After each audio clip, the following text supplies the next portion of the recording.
જય શ્રી કૃષ્ણ દર્શક મિત્રો, આપનું સ્વાગત છે અમારી યુટ્યુબ ચેનલ મયુરભાઈ પી શાસ્ત્રી ઓફિશિયલની અંદર. આપણે અગાઉ શ્રીમદ ભગવદ્ ગીતાનો 5મો અધ્યાય શ્રવણ કર્યો. હવે ભગવદ્ ગીતાનો 6થો અધ્યાય પણ શ્રવણ કરીએ. ઓમ શ્રી પરમાત્મને નમઃ. શ્રીમદ ભગવદ્ ગીતા 6ઠ અધ્યાય આત્મ સંયમ યોગ. શ્રી ભગવાન ઉવાચ. શ્રી ભગવાન બોલ્યા, જે માણસ કર્મફળનો આશ્રય લીધા વિના કરવા યોગ્ય કર્મ આચરે છે તે સંન્યાસી તેમજ યોગી છે. જ્યારે કેવળ અગ્નિનો ત્યાગ કરનારો સંન્યાસી નથી અને માત્ર ક્રિયાઓનો ત્યાગ કરનારો યોગી નથી. હે પાંડવ, જેને સંન્યાસ કહે છે એને જ તું યોગ જાણ, કેમ કે સંકલ્પોનો ત્યાગ ન કરનાર કોઈ પણ માણસ યોગી નથી હોતો. યોગમાં આરૂઢ થવા ઈચ્છુક મનનશીલ માણસ માટે નિષ્કામ ભાવે કર્મ કરવું એ જ યોગની પ્રાપ્તિમાં હેતુ કહેવાય છે. અને યોગારૂઢ થયા બાદ એ યોગારૂઢ માણસનો જે સમસ્ત સંકલ્પોનો અભાવ છે એ જ કલ્યાણમાં હેતુ કહેવાય છે. જે વખતે નથી તો ઇન્દ્રિયોના ભોગોમાં આસક્ત થતો કે નથી કર્મોમાંય આસક્ત થતો, તે વખતે સઘળા સંકલ્પોનો ત્યાગી માણસ યોગારૂઢ કહેવાય છે. પોતાના વડે પોતાનો સંસાર સાગરથી ઉદ્ધાર કરે અને પોતાને અધોગતિમાં ન નાખે. કારણ કે માણસ પોતે જ તો પોતાનો મિત્ર છે અને પોતે જ પોતાનો શત્રુ છે. જે જીવાત્મા દ્વારા મન અને ઇન્દ્રિયો સહિત શરીર જીતવામાં આવ્યું છે એ જ જીવાત્માનો એ પોતે જ મિત્ર છે. અને જેના વડે મન તથા ઇન્દ્રિયો સહિત શરીર નથી જીતવામાં આવ્યું એના પ્રત્યે પોતે જ શત્રુની જેમ શત્રુતામાં વર્તે છે. ઠંડી ગરમીમાં, સુખ દુઃખાદીમાં તથા માન તેમજ અપમાનમાં જેના અંતઃકરણની વૃત્તિઓ સમ્યક રીતે શાંત છે એવા સ્વાધીન આત્માવાળા મનુષ્યના જ્ઞાનમાં સચ્ચિદાનંદ ઘન પરમાત્મા સમ્યક પ્રકારે સ્થિત છે. એટલે કે એના જ્ઞાનમાં પરમાત્મા સિવાય બીજું કશું છે જ નહીં. જેનું અંતઃકરણ જ્ઞાન અને વિજ્ઞાનથી તૃપ્ત છે, જેની સ્થિતિ વિકાર રહિત છે, જેની ઇન્દ્રિયો સારી પેઠે જીતાયેલી છે, તેમજ જેના માટે માટી, પથ્થર અને સુવર્ણ સમાન છે, એ યોગી યુક્ત અર્થાત ભગવત પ્રાપ્ત કહેવાય છે. સુરદ, મિત્ર, શત્રુ, ઉદાસીન, મધ્યસ્થ, દ્વેષ તેમજ બંધ ગુણોમાં, ધર્માત્માઓમાં અને પાપીઓમાં પણ સમાન ભાવ રાખનાર ઘણો શ્રેષ્ઠ છે. મન અને ઇન્દ્રિયો સહિત શરીરને વશમાં રાખનાર, કશાયની ખેવના ન કરનાર અને સંગ્રહ રહિત યોગી એકલો જ એકાંત સ્થળે સ્થિત થઈને આત્માને નિરંતર પરમાત્મામાં જોડે. પવિત્ર ભૂમિ પર કે જેના ઉપર ક્રમ પ્રમાણે દર્ભ, મૃગચર્મ અને વસ્ત્ર પાથરેલા છે, તેમજ ન ઘણા ઊંચા અને ન ઘણા નીચા એવા પોતાના આસનને સ્થિર રૂપે સ્થાપીને એ આસન પર બેસીને ચિત્ત અને ઇન્દ્રિયોની ક્રિયાઓને વશમાં રાખી મનને એકાગ્ર કરીને અંતઃકરણની શુદ્ધિ માટે યોગનો અભ્યાસ કરે છે.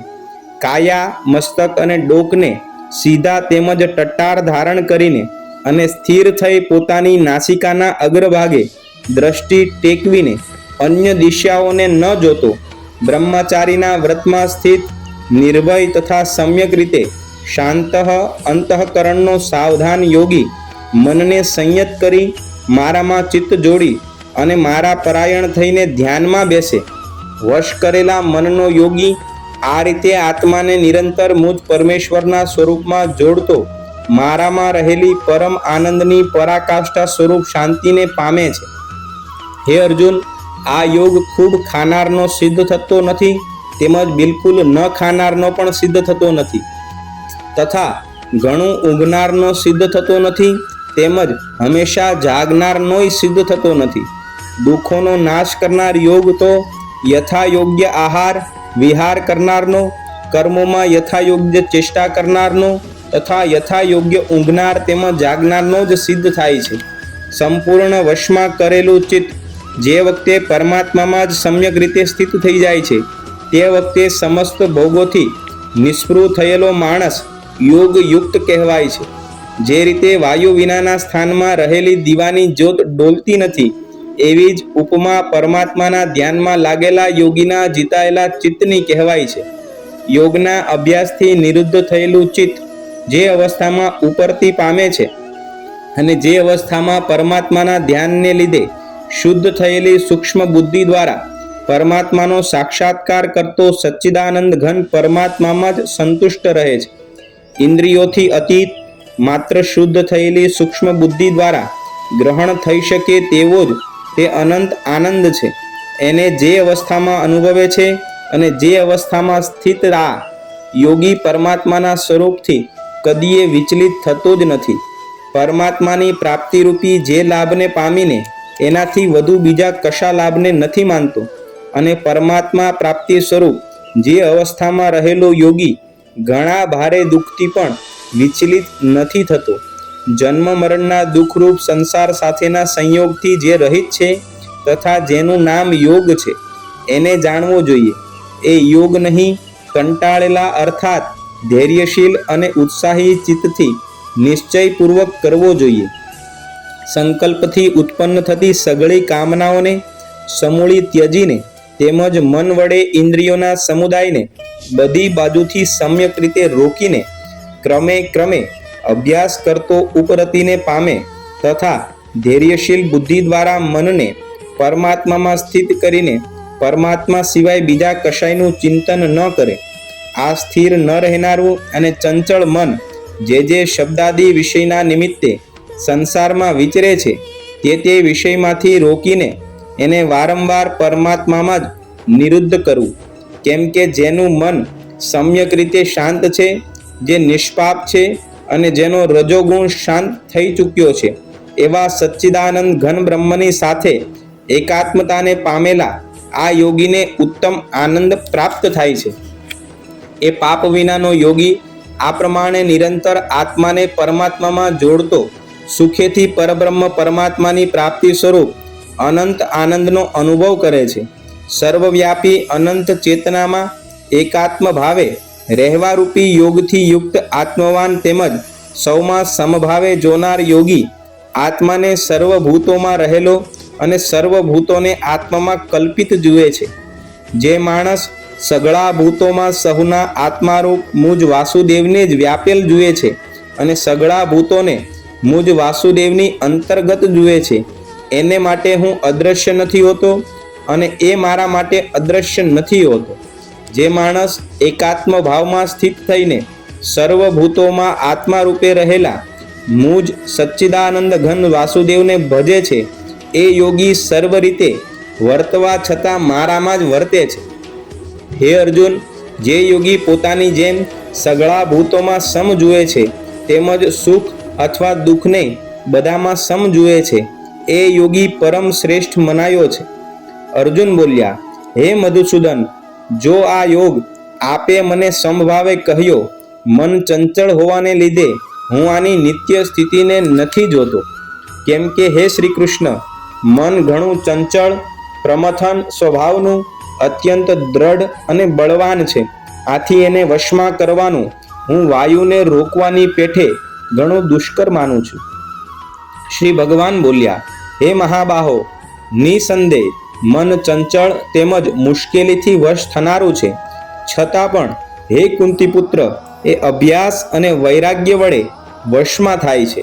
જેનું મન વશમાં કરાયેલું નથી એવા માણસ દ્વારા યોગ દુષ્પ્રાપ્ય એટલે કે પ્રાપ્ત થવો મુશ્કેલ છે, અને જેણે મનને વશ કર્યું છે એવા પ્રયત્નશીલ માણસ દ્વારા સાધન વડે એ પ્રાપ્ત થવો સહજ છે.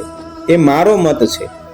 અર્જુન બોલ્યા, હે શ્રી કૃષ્ણ, જે યોગમાં શ્રદ્ધા તો ધરાવે છે પરંતુ સંયમી નથી, એ કારણે અંતકાળે જેનું મન યોગથી વિચલિત થઈ ગયું છે એવો સાધક યોગી યોગની સિદ્ધિને એટલે કે ભગવત સાક્ષાત્કારને ન પામતા કઈ ગતિને પામે છે?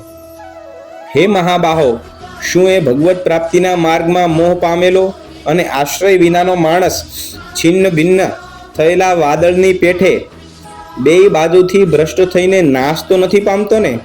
હે શ્રી કૃષ્ણ, મારા આ સ્થળને સમૂળો છેદવા માટે આપ લાયક છો, કેમ કે આપના વિના બીજો આ સંશયનો છેદ કરનાર મળવો સંભવિત નથી. શ્રી ભગવાન બોલ્યા, હે પાર્થ, એ માણસને ન તો આ લોકમાં વિનાશ થાય છે કે ન પરલોકમાંય. કેમ કે હે વહાલા, આત્મોદ્ધાર માટે અર્થાત ભગવત પ્રાપ્તિ અર્થે કર્મ કરનાર કોઈ પણ મનુષ્ય દુર્ગતિને પામતો નથી. યોગભ્રષ્ટ માણસ પુણ્યશાળીઓના લોકોને એટલે કે સ્વર્ગ વગેરે ઉત્તમ લોકોને પામીને ત્યાં ઘણા વર્ષો સુધી નિવાસ કર્યા પછી શુદ્ધ આચરણશીલ ધનવાનોના ઘરે જન્મ લે છે. અથવા આ સિવાયના જે વૈરાગ્યવાન યોગભ્રષ્ટ હોય છે એવા માણસો એ લોકોમાં ન જતા જ્ઞાનવાન યોગીઓના જ કુળમાં જન્મે છે. પરંતુ આ પ્રકારનો જે આ જન્મ લે છે એ સંસારમાં ખરેખર ઘણો દુર્લભ છે.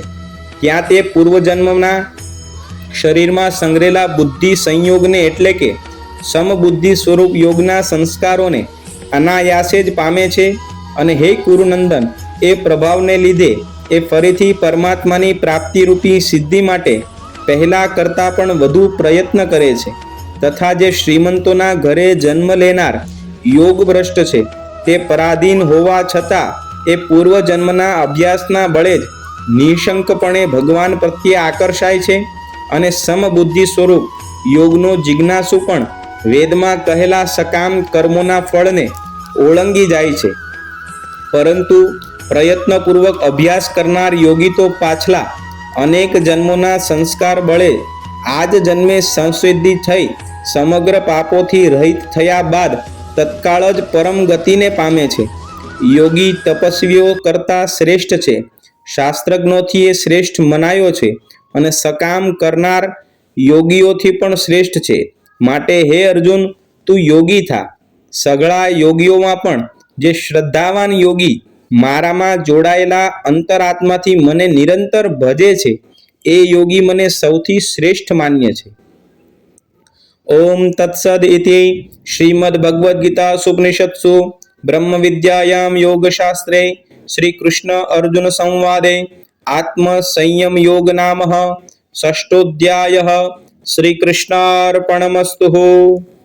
અમારા આવા વિડીયો શ્રવણ કરવા માટે અમારી યુટ્યુબ ચેનલ મયુરભાઈ પી શાસ્ત્રી ઓફિશિયલને લાઈક કરો, કમેન્ટ કરો, શેર કરો અને સબસ્ક્રાઈબ કરો. જય શ્રી કૃષ્ણ.